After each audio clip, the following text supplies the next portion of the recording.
और बसियत ने तुम्हें जिम्मेवारी दी थी, तुम भाग नहीं सकते, तुम मर नहीं सकते।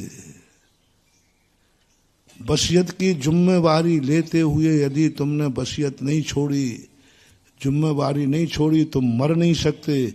मरोगे तो तुम्हारा मरण अच्छा नहीं मानेगा। तपेश्वरी से राजेश्वरी और राजेश्वरी से नरकेश्वरी। तुम जिम्मेवारी है तुम्हारे पास, मर नहीं सकते तुम। बहुत बड़ा मोटिवेशन दे रहा हूं मानो। आप राजा हैं, राजगद्दी तुम्हारी नहीं है, राजगद्दी बसियत से आई है। अब यदि बसियत की राजगद्दी पर तुम बैठे हो, अब तुम मर नहीं सकते, मर नहीं सकते। महानुभाव, जिंदगी में एक बहुत बड़ा कार्य कर लेना। जब भी तुम्हें कोई बसियत में राजगद्दी मिले तो भगवान से एक ही कहना, भगवान बस जब मैं मरूं, इसलिए मरने के पहले बसियत का ट्रांसफर कर देना, फिर कोई बात नहीं, ट्रांसफर कर दो। इससे जितने अच्छे राजा महाराजा हैं, अपने मरने के पहले राजगद्दी, क्योंकि उसके साथ मरण अच्छा नहीं है, क्योंकि वो बसियत है। पूर्वजों ने तुम्हारे ऊपर विश्वास करके तुम्हें सौंपा है, तुम कैसे भागोगे? पूर्वज तुम्हें इतनी बड़ी जनता की रक्षा करना सौंप गए हैं। पूर्वज तुम्हारे लिए इतना बड़ा विश्वास किया कि तुम्हें राजा बना दिया, पगड़ी बांध दी, कितना बड़ा विश्वास किया, और तुम भाग रहे हो, तुम मर रहे हो। मर भी नहीं सकते। मैं पूछता हूं तुमसे, कोई व्यक्ति यदि जिम्मेवारी से पलायन कर जाए तो ये अच्छी बात है कि बुरी बात? तो तुम पलायन कर रहे हो, मर रहे हो। पूर्वजों की जिम्मेवारी है तुम्हारे पास, इसलिए तुम मर भी नहीं सकते। और मरोगे तो निंदनीय माने जाओगे, मरोगे तो तुम्हारी सदगति नहीं होगी,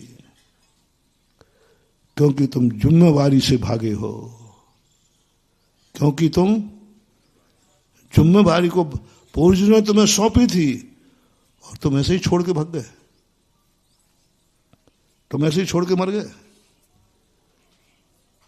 पूर्वज लोग मर गए थे, सो तुम्हें पड़ी हुई संपत्ति मिली कि वो देके गए थे? देके गए थे। उन्होंने कहा था कि आज से जिम्मेवारी तुम संभालो, और तुम ऐसे ही मर गए, तुम ऐसे ही चले गए। अब तुम्हारी सदगति नहीं। जो राजा, 2 चक्रवर्ती राजगद्दी पे मरे, नरक गए। शुभम चक्रवर्ती राजगद्दी पे मरा।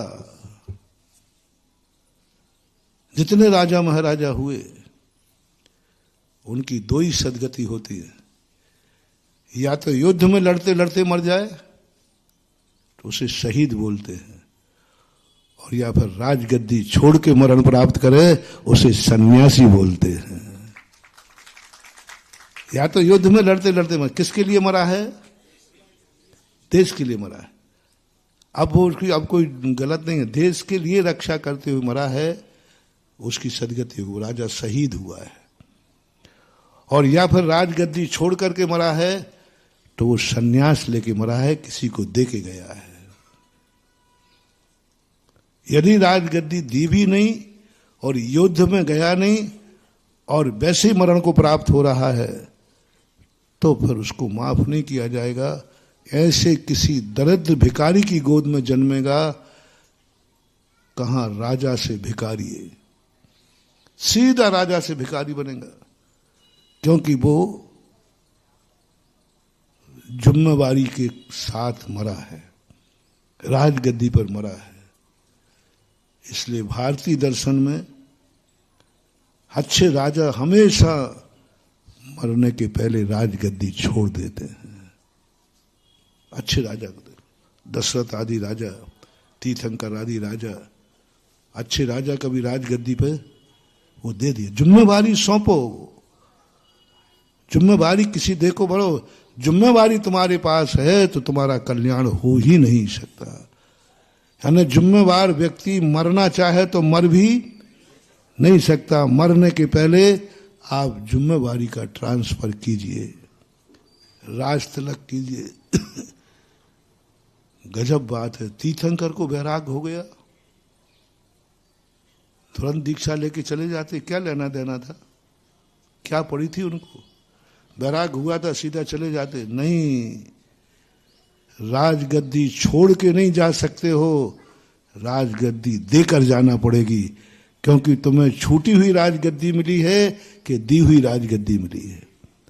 राजतंत्र में गद्दी कौन सी मिलती है? दी हुई राजगद्दी मिलती है। पहले कोई ना कोई राजा उस पर, वो राजगद्दी, तुम नहीं जा सकते। तीर्थंकर भी बैराग होने के बाद उन्हें राजसभा बुलाना पड़ी। अरे बैराग हो गया था।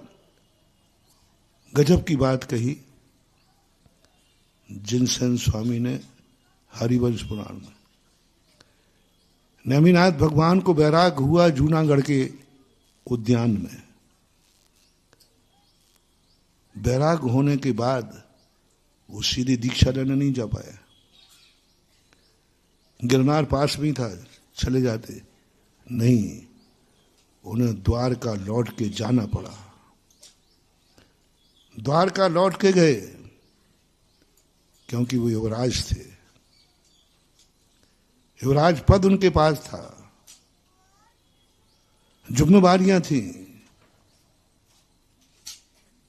और परिवार था। उनको जाना पड़ा और जाकर के सबको उपदेश देते हैं और युवराज पद का त्याग करते हैं। फिर आकर के गिरनार आए हैं। जूनागढ़ से द्वारका जाना पड़ा उनको, गए द्वारका, वापस गए, राजमहलों में गए। किसी भी तीर्थंकर की विदाई हुई है राजमहल से हुई है। बैराग भली कहीं हुआ हो, बैराग भली रास्ते में हुआ था, लेकिन मुनि दीक्षा की पालकी जो उठी वो राजगद्दी राजघर से उठी है, जिस घर में वो रहते थे। इस बात को पढ़कर मैंने मोटिवेट हुआ। मैंने क्या जरूरत थी जाने की, बैराग हो गया, बात गिरनार पास में थी।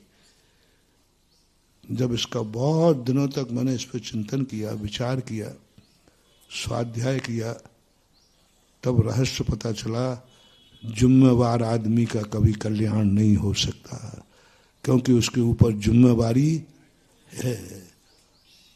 वो जिम्मेवारी पहले सौंपो किसी को, इससे जिम्मेवारी लो मत, और ले ली है तो किसी को सौंपो, छोड़ो उसको, क्योंकि वसीयत तुम्हारे पास है।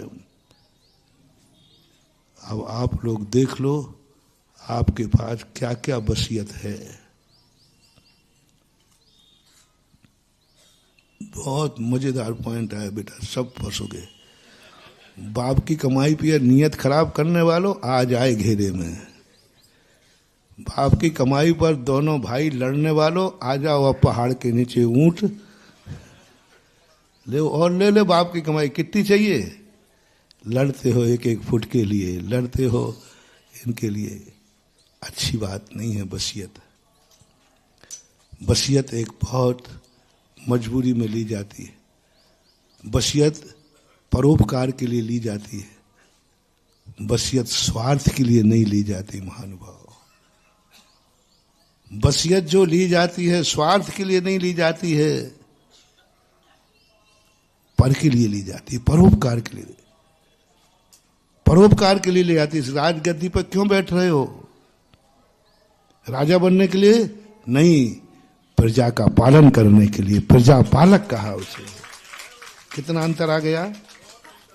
राजगद्दी पर बैठा है राजा बनने के लिए नहीं। इस प्रजा की रक्षा कौन करेगा? प्रजा पालक है, भूपालक है, उसको प्रजा पालक बोलते हैं। यदि मैं राजगद्दी पर नहीं बैठूंगा तो प्रजा अनाथ हो जाएगी। प्रजा को सनाथ बनाने के लिए राजा बना जाता है, हिटलर बनने के लिए नहीं, राज भोगने के लिए नहीं। इसलिए तुम समझते हो कि राजा बनने पर राजपना भोगते हैं, नहीं। जब भी पूर्वजों की वसीयत लो, मात्र इसलिए परोपकार के लिए।